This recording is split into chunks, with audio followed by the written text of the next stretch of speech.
Americans are so broke and they don't even realize. Now, check this out. Let's say you live in the US and you make $3,500 a month after taxes. I'm being generous. Rent, $2,000. Car payment, $500.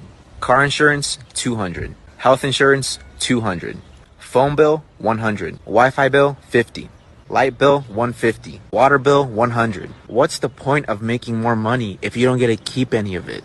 Who cares if you make $4,000 a month if you don't get to keep any of it? 60% of Americans live paycheck to paycheck, and that includes half of six-figure earners. 80% of you guys are in debt and don't own anything, and half of you guys don't even have $500 in your savings account. But let's call other countries poor and let's call other people poor. Living paycheck to paycheck your whole life and being in debt your whole life should be considered poverty, but it's not. And I know this is going to hurt a lot of Americans, but it's the truth. The US system wants you to spend every waking moment of your life working and paying into a system that will never benefit you.